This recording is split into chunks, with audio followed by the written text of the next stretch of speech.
fellow dreamers. Welcome back to the Dreamers Live podcast. Oh, we're so thrilled to be back with you.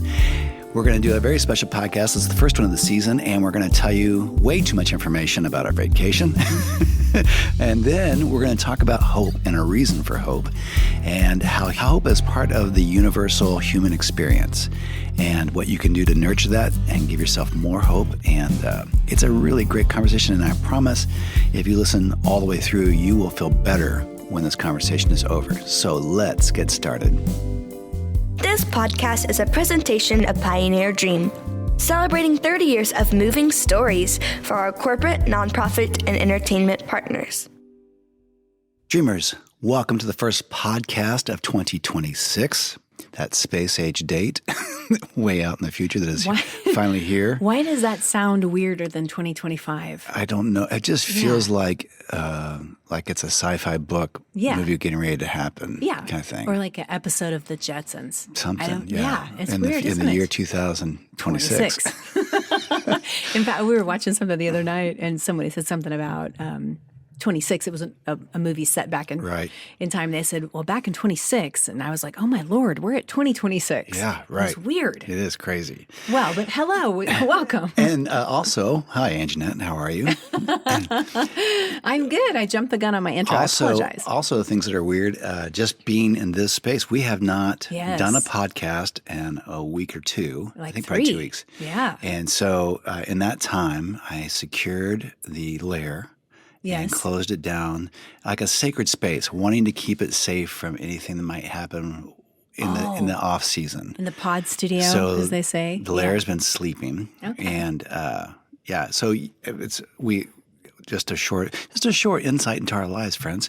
While we were away, we did a multitude of things. We celebrated Christmas as we're wont to do this time of year, and the New Year, and then because our daughter is on the precipice of no longer loving us or liking us because she's 14. We thought, let's seize this moment and do 5 days nonstop together on a trip. We did. And she's, as you guys know, because we've talked about it before, she's a huge Harry Potter fan. And we thought, you thought actually, let's take her to Universal Studios in Orlando, Florida. There you go. And do Harry Potter World at Universal Studios. Yeah. She'd been asking for 3 years, ever since she turned 11, because that was the age that Harry Potter, became a wizard. So it's very significant. Mm-hmm. So she's really wanted to go see it. And a few of her friends had been.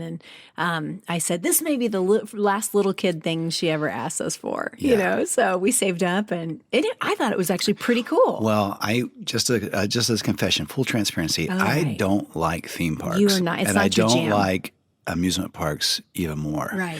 And this is both of those combined. And so I was, but I'm gung-ho. It's our family, and we're going to do a family trip. And, it would have been, we thought, okay, well, it'll be nice weather. Who knew that it would be warmer in Oklahoma than it was in Florida leading into that? We've got some weird weather going on here. And I have to say, as a denier, as an amusement denier, it's amazing what they've done. It's actually, if you've never been, there's like actually 3 parks spread out over Orlando in a kind of a they're kind of interconnected, But thematically, they're all connected and stuff, and so each of those parks locations has a Harry Potter has a Harry Potter part of it. And so one has the Ministry of Magic, one has Hogwarts, and one has Castle, and the other was Diagon Alley. Diagon Alley, And so you have to, in order to see, it's pretty genius. In order to see all the Harry Potter stuff, you have to get tickets to all 3 of them. I want to see them all. And at first I was like, really, do we need to see them all? But I am so glad we did. It's huge. It is amazing. Yeah. I mean, just the build out, just the construction, so it's not in any way like flimsy backdrops or painted stuff that you have to just believe is it or whatever. No, they just built the stuff. They built the castle. They built a castle. They built the Ministry of Magic. Yeah, so you go into this thing, it's the Ministry of Magic and all that stuff, and you just get caught up and lost in it. It's so everything you see in the movie, or close to probably what you imagined in reading the book, is there. Yeah. And it feels like a real place. Yeah. And so from that vantage point alone, it was just amazing. Yeah. And then to see all the things that, you read about and that they reference in the movies and all this stuff, Yeah, you all the see little that stuff details. pretty fantastic. Cool. It kind of, I was just came back from a meeting and I was talking with somebody about it, and I said, sometimes in life you shell out the money, you save up, and you think, was that really worth it? And I said, yeah. I mean, it was really cool.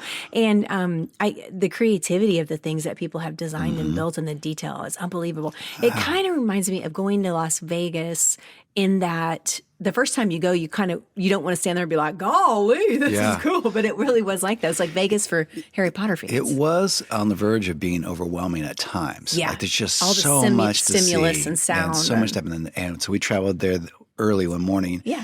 And then went to the park that afternoon and so go into the evening. And so really even magical even at night. Yeah, they're very different at but night. they had, like the Dr. Seuss part of it was there. They had a thing for New York. They had Krusty Land from The Simpsons. Simpsons. Yeah, they had a whole. Oh my just the gosh! themes. If you're into Fast any of and that, Furious. They had they had a Jurassic World. They had How to Train Your Dragon World. yeah. But So if it's a movie that Universal has made, the Dr. they've Seuss recreated thing it. for Dr. Seuss was way over the top too. It was Yeah. just whimsical and all this stuff, and maybe not quite as interactive as some things. But I mean, you could ride rides through it and all that kind of stuff, and so just all of it.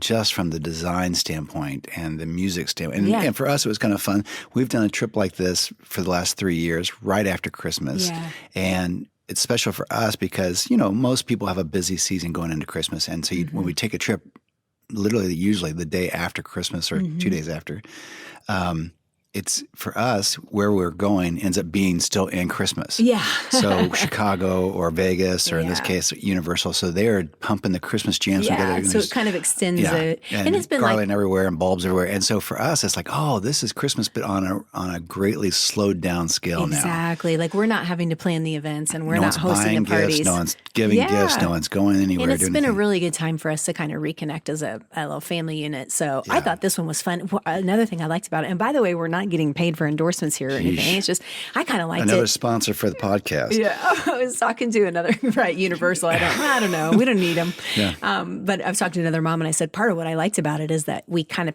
we saved up, paid for everything in advance. And it was sort of like you didn't have to make any decisions. You just got up, which of the parks do you want to go to today? Yes. Cool, let's go to that one and then come back to the hotel for a little while. Yeah. And then you would just go and do it. So it was kind of all-inclusive, and we paid for it. But I liked that But it's part also of it. delightful to see someone that you love be delighted in that moment and was have that so experience. sweet. And for us to be able to have that quiet, zone for a little bit, it was really sweet. It was very nice. The only And downside. also funny because, on both trips, we had to be up at like 3 a.m. to catch a flight and all that stuff. And so even that with Evangeline was really, really funny. Yeah, and she did a good job. yeah, she did for a we managed teenager to- for sure. I was like, just hair in a ponytail. Let's go. Yeah. But no, I thought it was great. The only downside was getting back, and we had taken down some of our Christmas decorations, but there still were a lot because Christmas if you leave, awaited us when we returned. Yeah, so and, we were and like, by the time you hit, January 5th, you're ready to be you're done. So we had said goodbye to Christmas in Orlando. Came back and the came house back was and it's still there like a fly. You're like, oh my gosh, man. how did this? How's this not spoiled already? So But it's been I felt like it was a great December, and the vacation to cap it off was really sweet. And I found myself, it was a little rough transitioning back in yesterday, but then today I felt like pretty excited about Well, I the should new tell year. everybody. So, on the way back, we came back on Monday, and school started on Tuesday because they had an in-service day, I guess, on Monday for teachers to kind of get their feet wet again and all that stuff. So we're traveling back, and like I said, you're up at 3 a.m. You got to get on a flight and a plane and do two flights, and we get home. Everybody's kind of zombied out. Like, you don't really know what to do with yourself. You're like, I got these couple of hours. You've been up since 3 a.m, but it's just like 1 at home. By the time you get home, it was, almost just one. So you and I set out to try and take care of the rest of most of Christmas because it just was cathartic and gave us something to do and all that stuff. And Evangeline just walked around like a pinball, bouncing off of things and just doing something over here and then bouncing over here. And then that night, we tried as much as we could just to kind of treat it normal, not get big in the head or do any of that kind of weird stuff. Going back to school. And then Tuesday morning came, and it was like, what is happening here? It was rough. She had Poor girl. She brought, a bunch of instrument stuff home from school because she was supposedly going to rehearse the She cello never and does. drums. Never touched any of it. She brought home drums and a cello. Like she had like a band with her, pretty much. The first day back to school, I said, "Okay, well, I'll help you carry this stuff in because the cello is quite large." And so her arms were full of everything else. And so I'm walking into the school with her. We're there about 2 minutes early. Other people are just standing out the door, with these horrible looks on their face, waiting for someone to come unlock the penitentiary to let them back in. And Evangeline was kind of getting a little nervous and anxious because she had a lot to do before the class started. And I said, "Look, let's just wait here until the door at least is unlocked." Yes. No one wants to stand outside and do this. So finally somebody came through and unlocked the door. So then we made a mad dash in, and I'm carrying the cello on my back, and she's got all the stuff in her arms, and we're walking down the main hallway, and she just goes, Oh, it's so sad. Just feels so familiar. Oh, poor girl. That's like you remember. And she really liked school. And it was but hilarious after a break because, like that. and we have obviously the Pioneer layer, and we love this place. But I had the exact same reaction when I walked in and I unlocked the door, came up the stairs, and it's a beautiful Christmas space. Stuff is still here. Everything's here, and you're like, oh, you're here. So it was really, really funny. Yeah, I know it was. Yesterday, I was grateful to have that transition today. But then today, I found myself excited. I had a meeting to go to, and we were making some plans, and you and I had been able to start talking about what, some hopeful inspiration for the new year, which we kind of take in a low-key manner, as kids would say these days. But today I felt better. I was like, I've heard yes, several let's do people this. say that they were actually really excited about getting back to their routine, whatever that is. And that's such an interesting thing about how we all want a certain amount of free time or vacation time or whatever. We think we want it to be really long. And then, like the Europeans, they take like a whole month. Like I think we could kill each other with a month. I mean, that's just too much. And so, there is a happiness about returning to the routine a little bit. Yeah. And especially by the time you get to day 2, you're like, oh, okay, I'm back. This is fine. Exactly. And it was great. And then I found myself thankful for lots of different, grateful for different things in our life. And so yesterday was rough. So today has been better. And actually, I miss doing the podcast, having these conversations and thinking about things. So yeah. So did you? I think I know the answer to this, but did you make any New Year's resolutions this year? Or it's interesting because we used to be like, man, we were so hard on ourselves when we were young, like for decades. And we would just be like, what's the make a list, like top 10 things. Things we want to work on, new goals and ambitions. And not that there was anything wrong with that. It was probably good. We were younger then, and the world still seems like it's your oyster. So you're saying now that you have no ambitions? Now that I have no dreams, it's working out great. No, I think I remember last year at this time, we had a very. Were we married back then? We were still married. Okay. We'd had an extraordinarily busy December, so much so that we sat down and made a list before December was out of how we did not want to repeat this. Right. And we talked about, even on this podcast, the 20% cutbacks, what we're going to do. Cutback, it was great. Yes. And so this year's December, while busy and fun, didn't feel quite so tragic, like with all the things. And so I felt like that was better. Last year, I remember in January, I was like, we've just got to figure out how to make our life not this insane. And so we did some of that. Yes, we did. So I said all that we to got say better that, about, I think, picking the things that had shine on it, not doing things just out of obligation, but because it seemed right to do, and kind of figuring out why we were saying yes to stuff. So we said no to some more things. So this year, I have just been trying to approach it with really, rather than used to, I feel like we would make lists and hold on tight. And what are we going to do? Let's have goals. And we had to, because we were working on our career goals and film and music ideas and all those things. But now I feel like I'm listening. I feel like I'm open and waiting for inspiration. Any ideas that would come, any new things we might want to try. But rather than it being something that I feel like I'm latching onto to make happen, I kind of feel like it's open palm. Like I'm sort of like, I'm that's a good description. Waiting for something to come. And meanwhile, I'm enjoying the time of more space to organize and getting my I've actually had fun working on the finances today. What's going on with me? I know, just getting things organized. I like to get set for the year, but I think it's a getting set, not because, it's January, I've got to get set for everything. It's more like I have this time, I'm trying to be grateful for it and use it well, because I believe that some new things and some inspiration might just come down like snowflakes. So we'll see.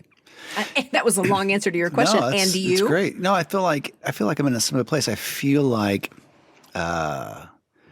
inspiration is afoot or in the air or whatever. On the way. Though I don't know, I couldn't.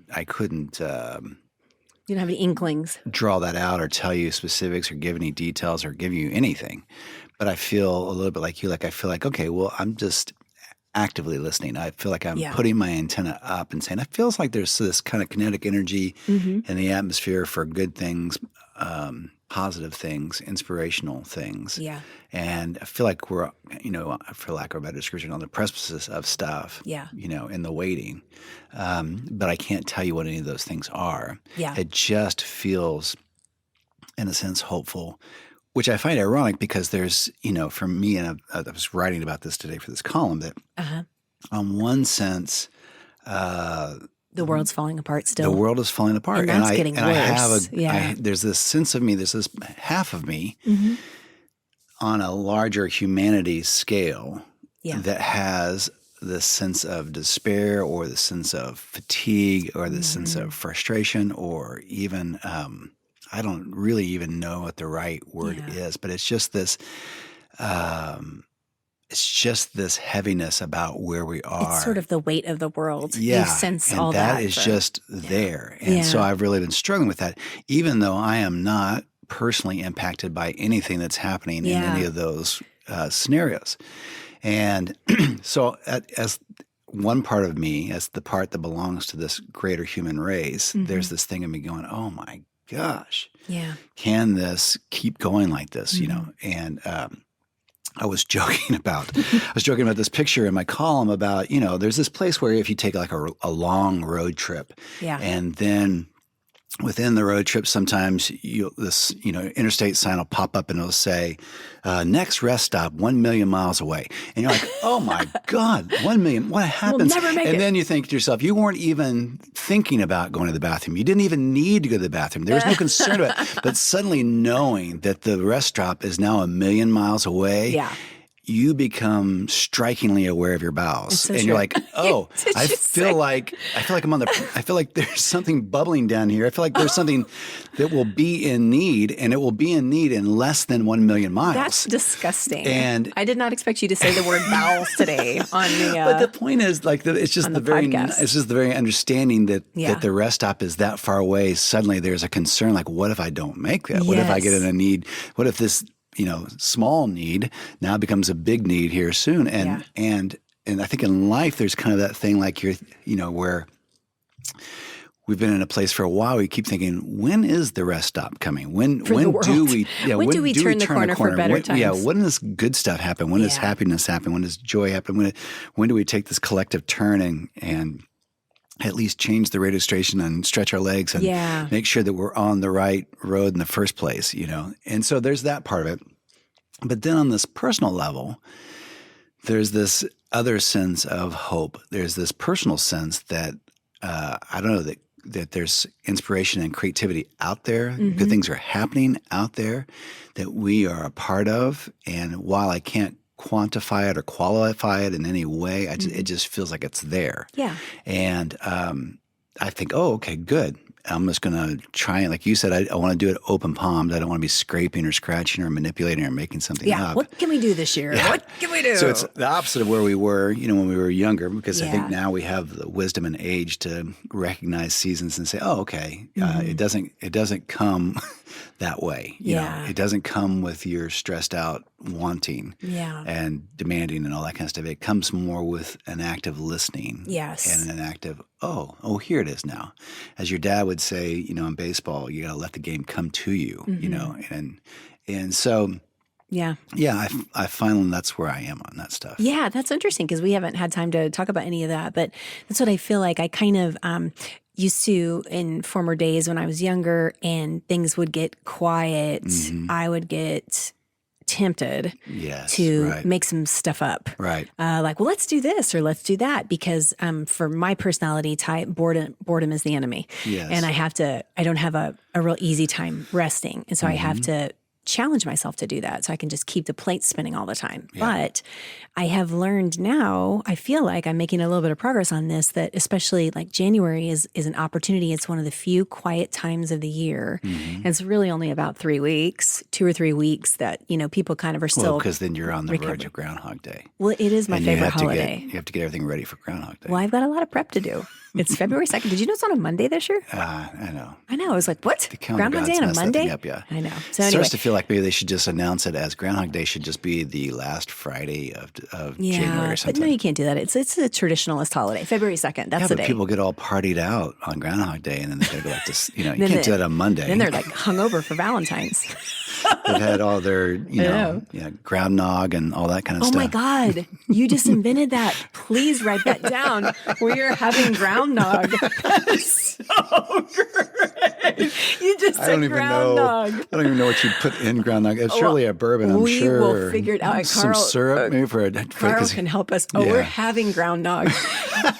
And which is bad because I love, this True is a confessions. random, God, this podcast, people are probably have already turned us off, but I love eggnog so much. And one time I looked at the amount of calories, carbohydrates, and no. sugar on the back. Don't do it. And I just was like, you have got to be kidding Yeah. me. I mean, it's literally like a half cup will be like 400 calories, Yes. 900 grams of fat, and 72 carbs. Yeah. And so, Serving size is a thimble. yeah. That's how you do it.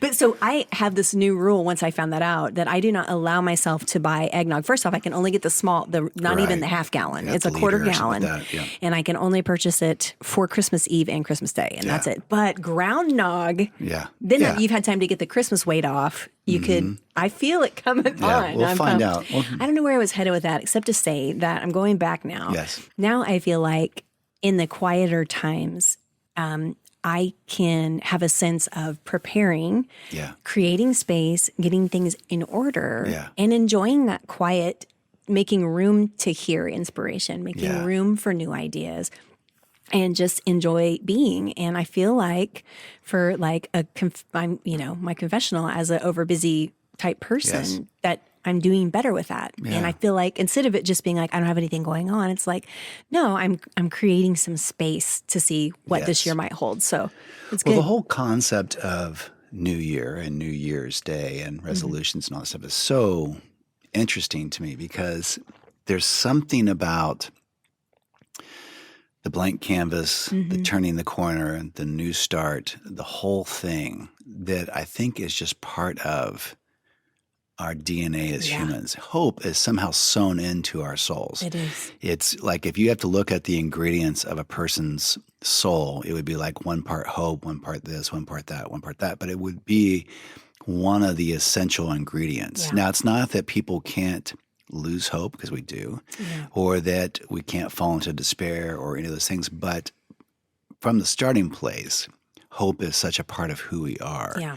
And, even for people, I think, who are semi-fatalistic, in their approach to things, I think that's simply a cover for not wanting to be heartbroken. That's simply a cover for, it's simply telling the hope gene, no, stop, because I don't want to be disappointed in this. Yeah. And so I'm just going to overrule you. But it's still there. Yeah. That despair, that fatalism is a response to the natural hope, I think, in our heart. And I'm not a psychologist, but there's just the view of it, of seeing it, and how we operate as a people. That you could be in Ukraine right now, and 3 or 4 years into this war, there are still people That are with an hopeful. undying hope. It is. It's amazing. the human spirit is the beauty of Yes. of how we're wired. And we don't talk about this much on this particular podcast, but I had a song on my last album. It was called Hope's Down. Mm-hmm. And it was actually an ode to like my music career. Right. And the close calls I'd had with, songs being discovered or, sorted. I'll buy you a drink sometime, tell you all about it, guys. But anyway, and it was basically, it's sort of a metaphor like that hope came in and we danced for a while. But the last line in the song, and I was just reminded, I came into the office sometimes when you're gone for a place from 2 weeks, that our daughter, who would have been like younger and cuter, I'm just kidding, then made me a sign about the last line, because the last line of the song, it sounds like hopes down, keep your hopes down. But the last line says, hope I can't quit you. Yeah. And she actually made a little sign that I'd forgotten about that I have near my desk. It says, hope I can't quit you. Yeah. And there's something about the way we're wired and created Yes. to be hopeful. And so I think we look for those opportunities. Well, it's such a difficult place because, we choose at some level to adjust we adjust our expectations. Yeah. So we know that, having expectations is a shortcut to disappointment in a lot of cases because you're living up here expecting these things to happen, typically for things that you have no control over. Mm-hmm. And so we set ourselves up for a certain level of disappointment, especially when other people can't meet or respond to those expectations, or we fail our own expectations because they're just supernatural to begin with. Mm-hmm. But then there's this thing about hope, which is a life source for us, which is also an act of defiance, I think, at some level. To continue to hope is to say, I won't allow this to overpower me. I won't allow this to manipulate or destroy who I am. Because I think within our DNA of the soul and hope being such a specific part of that, there is I think all of our hope looks like us at some level. You know what I mean? So there's generic hope. I hope the world survives. I hope we turn a corner. But then there's this other hope that just kind of looks like, I don't know, maybe it's a description of our inner child or something like that. But it looks like us. And so to continue to hope is such an act of defiance. It's such an act of personal decision. It's such an act of saying, nope, I'm going to do this. Like we have our across the street neighbors. Shout out to Dean and Connie. Hey, what's up, Dean and Connie? And we were at their place for a little bit during the holidays to see them, and because they're amazing people and we love them and love talking with them. And they have this tree in their house. It's a little, it's a handmade, it's a lit tree and all that kind of stuff, but it's a manufactured. It's not a real tree, but Connie has made it into this act of art. I love it. And the act of art is all hope related, and it's very defiant around the circumstances that she and we are all living in. And so I just find that part, and there's so many ways you can express that. And there is a moment where you put a fist up in the air, and there is a moment when you do this and this, and there is a moment when you do this. There's another thing about nurturing the light in you and saying, nope, I will hold on to this. Yeah. And I don't ever want to be in this case. I don't want it to be tested on me, but I see a lot of people who end up with terminal sickness and really unbelievable awful circumstances. Yeah. And yet they have made a choice at some level to continue to be exuberant. They have made a choice at some level to continue to shine as who they are, as the light that's inside them. They've made a choice to find something that they can hope in that moment as an act of defiance, so that the sickness or the circumstance or the divorce or the situation will not own them, and they get to choose. Yeah, it's amazing. I'm reading a book right now because you know how I am. I'm pretty scholarly. I'm reading. I like to read about history and stuff like that. But no, it's actually historical fiction. But I've read books that aren't even written yet. That's very impressive. But no, anyway, it was part of it was set like in World War II, and I can't read too many details on that kind of stuff because of my personality. It just I just can't believe it, and it just weighs heavy on me. I can't live my life because I'm like so sad about World War II. Yeah. But this is a particular story, and this person was in some unbelievable circumstances that you're reading about, and sometimes I think being hopeful is all that people have left. Yes. And that is the act of defiance. Yes. To say, I've been through this, I've suffered these losses, but you cannot kill me. You cannot crush my soul. Right. And it is amazing. Gosh, one of the reasons I can't get on Facebook very much is because seeing some of the other suffering that my friends have gone through, I just don't know how they remain in the hope they have. But it's also beautiful. I mean, those are our favorite movies, right? The ones where we see people that are in unbelievable circumstances that will not let their souls be crushed, that continue to hope. And they give us hope that maybe we could survive. Yeah. And This is a very deep topic for the new year, but Well, I feel some hope. I feel like, as we talked about, you kind of have these two parts of us. There's this part of us that is the personal part and maybe interacts with a partner or a family or something like that. And then there's this other part that lives in the larger world, the larger universe. Yeah. And so, when I struggle, as we were talking about earlier, about this part of me that's living in the greater humanity right now and that despair and that kind of stuff. Yeah. Part of the thing that gives me hope is history. Yeah. There's some very unique things to where we live right now in this history right now. But then there's this other part of us that says, oh, well, we have been here before. We have lived in this before. We've done World War II and we've done pandemics and we've done this Holocaust and we've done these things. And so the fact that that history ebbs and flows does give you a hope that we're going to hit the rest stop at some point. Yes. We're going to turn a corner at some point. Not all these things can go on, at some point. Yeah. I was reminded, boy, I am sounding very intellectual, but it's an Emily. Talk about taking it up a notch. I know, really.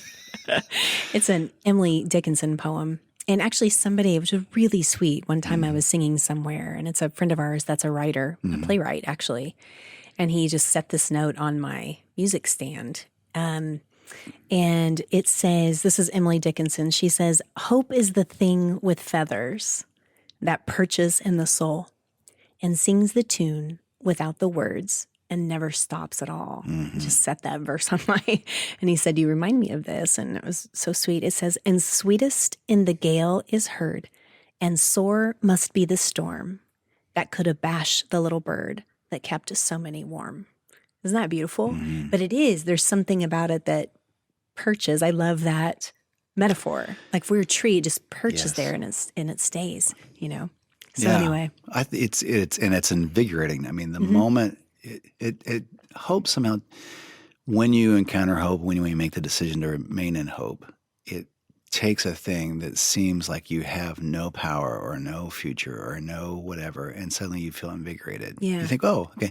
Your dad is fond of describing hope at its core as being the belief that things could get better. Yeah. Holding on to that this is not a permanent, that this is not an absolute, that things can get better. Yeah.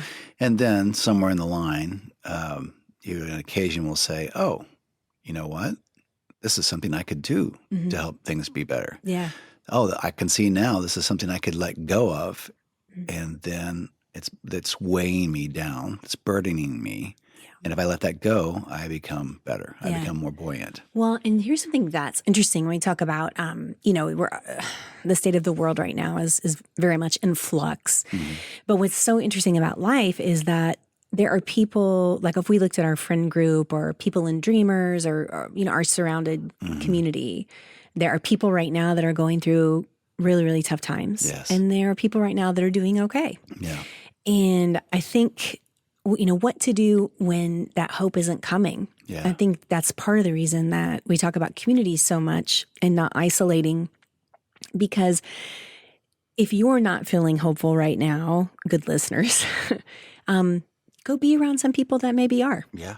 Right. We'll have coffee with you. I will tell you. There are times when we're not going to feel hopeful, but we have to draw from one another. Yeah. I will tell you that there was a little stretch during the holiday season that was just difficult. It was just a thing that happens. And so but part of that is that you feel your hope assaulted a little bit. And I felt that way. And I was like, if I was trying to describe what I'm experiencing right now, there's a bit of a sense of hopelessness. It was sort of like when I looked at the back of the eggnog carton. Oh, no. Yes, right. No, my favorite beverage. And then I had found, though, that in those moments, as usual, as we talk about, that humans are the new superdrug. And so going and being with people really, really helped. And, being with people that can encourage you and people that would help me take my mind off myself for a second, help me take my mind off of the circumstances and situation for a second. And so if nothing else, it was an hour or two of relief, if nothing. But in general, the lasting impact of it was I felt better. Yeah. I felt like, oh, this is like I'm taking some daily doses of an antibiotic that's helping clear this virus up of despair, of hopelessness. And the more I take these, doses of this with humanity, the better I feel. And then soon, within a couple of days, I thought, I feel better. Yeah. I'm okay. I think I'm okay now. I think I know that we all get caught in we call them tapes, like what cassette tape plays in your mind. Right. So when we're struggling, a lot of us have the same struggles over and over again. It's just how we are as humans. And I think when we are down on ourselves and we are stuck in the cycle of that tape, and then we force ourselves to step outside of that, to be with other people, not only do we feel more hopeful, but I think we're able to see who we really are reflected back from that other person.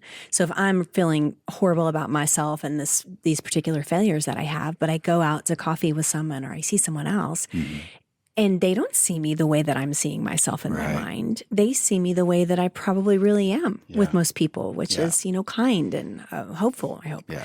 And so we can get so stuck in that. But when we're with other people, I think they're able to, they see us for who we really are more. Yeah. And they reflect that back into us. Absolutely. They are the context for who we really are. Right. And so I am, one of the things I did today, because I'm a lister. Yes, My lists have lists. That helps me because my mind is somewhat frenetic, all the time. So if I can write things, to bed, right? Yeah, I put it exactly. And so I actually made a list today of people because a January gives me some space to do that I had connected with in December. And they had said something like, hey, we should go get coffee. Or, man, I like hanging out with you. I have one really sweet neighbor was like, hey, we've got to... And I said, hang out. She's like, yeah. And so I made a list of like 6 people that I'm going to have. Was I on the list? No, I'm going to see. Wow. I see you a lot. Yeah, okay. I feel like we're together a lot. It's like there could be enough of me, but that's fine. Never enough. But no, I made that list because I have time in January and I'm going to go just get with them and see. And some of that, I'm sure it'll be a nice time with each of them. And some of that, I'll really feel like, hey, this is a friendship you need to work building on, or this person needs more hope or some encouragement, or this person can really give me, wisdom here. Right. But I actually made a list of that. And so for people that are not feeling hopeful yet, that's something that you can do. I mean, what else do you do when you are in need of hope? Well, it's interesting that you should ask that question. Well, I hadn't thought about asking it, but now I will. I hadn't thought about it, but here are 3 things you could do. Did you really? You're so cute. Oh, I see your sticky note now. Good job. No, that's actually unrelated. But okay. No, there are a couple of things that I've been thinking about as I've been trying to hold on to hope and to that. So one of those things is this thing we talked about where just remembering either on a personal level or on a larger scale level that things do ebb and flow. I have been in places before that were difficult and then personally been able to turn a corner and been into happier seasons and happier times and all that kind of stuff.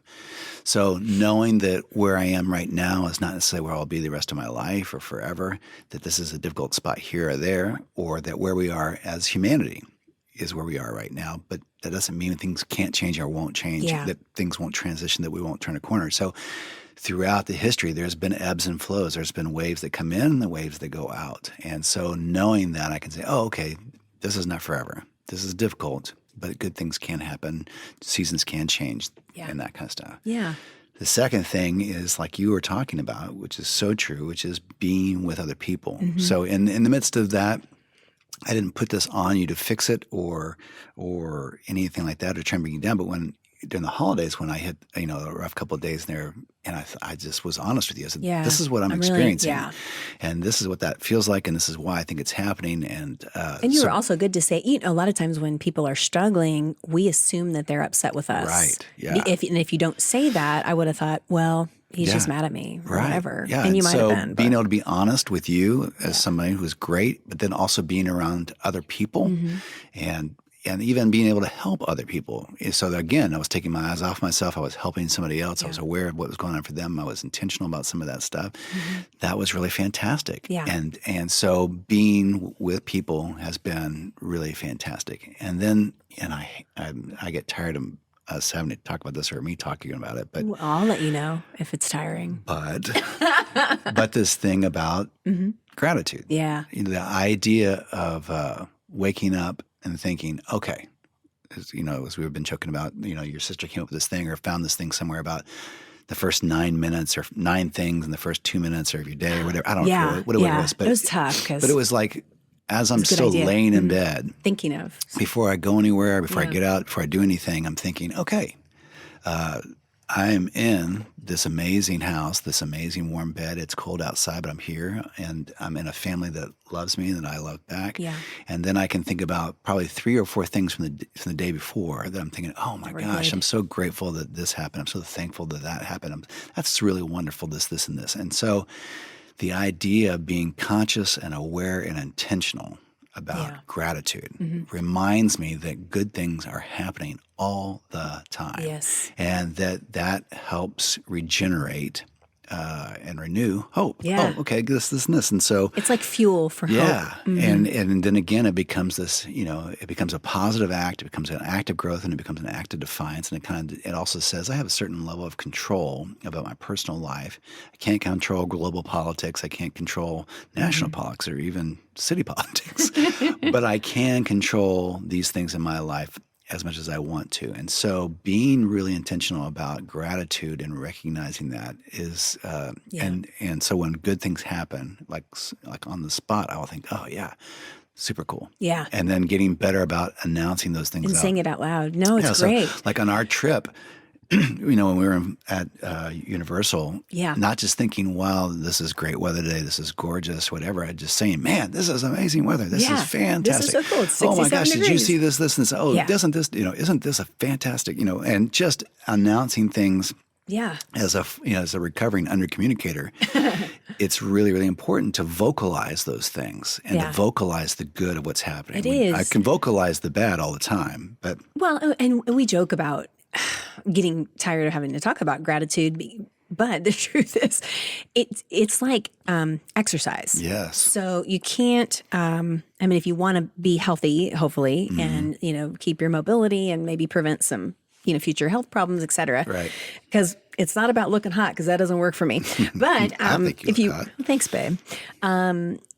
If you want to do that, you can't just be like, well, I'm going to be grateful today. I'm going to be grateful this week. Right. You got to do it most days. Yeah. And that's the thing with gratitude. It is a bit of an exercise but it reaps immediate benefits. But it can become a habit.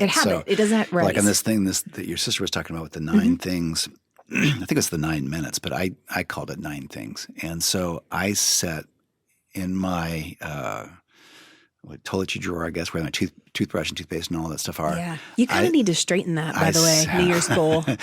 I set a little note card in there, and all it has on there is the number 9. Yeah. So when I pull that drawer open, the very first thing I see is, oh yeah, number 9. Yeah. It's become, now I don't need that note. Now it's a habit. Now when I wake up, I think, oh, this, it wasn't 9 things. I think it was you're supposed to try to find maybe 4 or 5 things that you're grateful for within the first 9 minutes of when you wake up.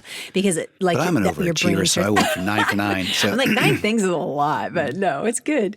But it's funny. One of my favorite things that I got for Christmas, and we're kind of like not big materialism gift givers so much. We give sentimental stuff, like little cutesy stuff and all that. But our daughter, I was actually quite honored, because I know that I am by nature a positive person. That doesn't mean that I feel positive all the time, but it is kind of how I am wired, is to look for that and try for that. Believe me, there are days where I can't believe it's coming out of my mouth, because I know how I feel inside, but I want to help other people with that. And I'm sure our daughter gets annoyed with me at times. I'm like, well, that's cool. And I have tried to be easier on myself and people around me, to let people experience their feelings, because it's not all sunshine and rainbows. It's not say, I understand how you feel that way. Yeah, man, that sucks. Anything positive we can pull out of this, that kind of deal. So, but she got me a card, and it cracked me up. I brought it to my desk. It was like my favorite thing. It was just a card. It was like funny cartoon artwork. And there's a person, we have this thing about sharks. Like, I don't like swimming in the lake because I know they're in there. You were ruined by the movie Jaws as a kid. Dude, I was so ruined by it. You still I don't even PTSD, like swimming and it pools. was a movie. I mean, why did I watch that? What were my parents thinking? Anyway, but we've never let her see it because I want her to enjoy swimming. So anyway, the card has a person, like this little kid kind of coming up out of a shark, and he's got his little scuba mask on, and he's giving a thumbs up. Except for so he's essentially, being, so think of listeners. Describe it better. Listeners, think of the poster from Jaws. So all you see is the shark kind of coming straight up out of the the shark is coming straight out of the water, and the mouth is open, agape, and all you see is rows and rows of teeth, and so it's just as if he's coming up to bite something or munch something. So it's that shark image-ish, and then a kid. It's all cartoon. Cartoon, kind of half in the shark, half out, obviously being eaten. Yes. But he's smiling. He's got smiling the with thumbs up, and he has a scuba mask on, and it says, "Stay positive." It was like, and it's tough. Anybody that has kids, like sometimes you wonder what they even think of you, especially when they're 14. I said, "Did you get this? Why'd you get this for me?" And she goes, "Well, because Mom, that's how you are. Like you're being half eaten by a shark, and you're like, stay positive." But I love that. And the truth is, I mean, that's ridiculous. But I guess that kid and the shark would have to be like, well, my torso or my legs are eaten, I still have my torso. Yeah. So there's a part of that can be. I don't have to buy flip-flops anymore. Exactly. Yeah. There's a part of that can seem ridiculous when people are going through really tough stuff. So it's not about. It's not what they call Pollyanna. Where exactly. And it's certainly not about when somebody's going through a shitty patch. Excuse me, everyone. That's the time to hammer them with positivity. Yeah. That's not the point. The point of it that's so funny is. Even in that, there's got to be something to be grateful for. Absolutely. And when we try to make that shift, man, so it's like, I'm going to try to be grateful and enjoy the space and be grateful for the new year. Even though it's corny and it's, they're just days on the calendar and all that stuff, I think seizing the opportunity for the fresh start, it's why we start. Yeah. It's why we start diets on Monday. It's why we look for blank canvases. Yeah. It's why we, believe in New Year's Day. It's why you and I, got married on New Year's Day. It was this is the new beginning. This is the new thing. Yeah. We're going to start here. I still like our anniversary. I mean, usually we're broke and fat from Christmas. It's definitely not romantic. No. But But it says hope. It says hope. Yeah. It's a new year. Yeah. Right. And I mean, and there's definitely something to that. And I think as humans, the whole holiday cycle, like we're so predictable as humans, it's so funny. But I think, like we got to have a pretty significant amount of time off. Right. A lot of it was spent with family and, responsibilities for the holidays, but it was kind of nice. And then we, really kind of got to lounge some. And it's we're funny as humans. Like we have to overeat, overdrink, over-relax before we realize, I don't know all this. This isn't that great. Yeah. And then it's time to get back to it. But don't you feel like sometimes those cycles of excess lead to, this isn't as fulfilling as I thought it would be. It's also funny that you just divided by 24 hours, coming out of Christmas, there was, and I think it's gotten worse with age, but there was this sentimentality and the thing about time passing. By the time you start putting decorations away, for whatever reason, it just starts to feel like this incredible reminder. Oh yeah, yes, time is passing. Fleeting. I know, it's the worst. And there's it's this like a punch in the tremendous face. sentimentality, like things are fleeting and they're leaving you, and then the next day it's New Year's, and you're like, oh, I've got a fresh start. Here we go. There we go. But I mean, I know it's so funny, but the holiday cycles, it's just like, it's pretty cool. And so that now way. I find Let's myself, embrace it, now I find myself saying, oh, what could happen? Yeah. What might happen? What are the possibilities here this year? And then you think, okay, and will all this happen? No, but there's a chance. Yeah. But there's a chance. There's a chance, Charlie Brown. And so here we are. Let's get our hope on. Get our hope on, man. Get our hope on, and if nothing else, you can make it an act of defiance. Yeah. But personal hope, and hope is contagious. When we acknowledge the good that's happening here, when we suggest the good that might happen, and we do that in a way that is aware of the people around us, then we spread hope. And then in that moment, then we find ways to not just foster hope, but we find ways to fulfill hope. Yes. And we say, oh, okay, now that I've thought about this, if I let this go, good things could happen. Or if I did this, good things could happen. If I went over and took care of these things, this hope might be fulfilled. And then you're like, okay, great. And what hope can I bring to other people around me? Right. It's not just about my hope. Yeah. What can we do? Yes. And the beauty of that is when we bring hope to other people, even if we're not feeling hopeful inside, it brings hope to ourselves as well. Absolutely. Man, it's contagious. Well, and we can be ambassadors for hope by thinking about, who might need that. Yeah, right. And reach out I'm going to to go them. make another list right now. I know you is, because a list is nothing but a list of hope. That's the truth. Many hopes. I'm not saying I'm going to check everything off my list. I'm just going to make the list. I hope I do this. I hope I check this off. Well, we hope that you will join us the next time we get together for the Dreamers Life podcast, that you might even go back and check out some of the other podcasts. Go listen to the Mystics podcast if you're so daring and so wanting. But and we're hopeful that you might join us at our next Dreamers Live event, which we anticipate being Yes, Groundhog Weekend. Details to follow. with Groundhog Yeah, available. Groundhog is coming. I'm working on the recipe right now. And I just love it. It is super fun. But no, this might be a good podcast. This one could be a good one to share with a friend that you need to go have coffee with and say, hey, I've been feeling kind of down. I'm looking for some hope in the new year. Maybe that would be weird. Maybe you don't say that, Especially if they can get past the Universal conversation. Which one? The Universal Studios, yeah. Yeah, tell them that we talk a lot about our vacation initially. Say fast forward. Fast if they forward need to. 5 minutes to be fine. But it could be a good one to say, hey, I thought you might enjoy this podcast. Let's get together and talk about some hopes that we have for this year.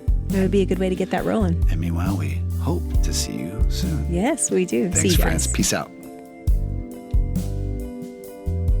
Thanks for listening. We'd love it if you would like and subscribe to the podcast and then share it with the people you know. We want to include as many people as possible in the conversation. Also, be sure to check out our Got a Minute Mini podcast, which pairs funny stories with original music all in about 15 minutes. Thanks! This has been a production of Pioneer Dream.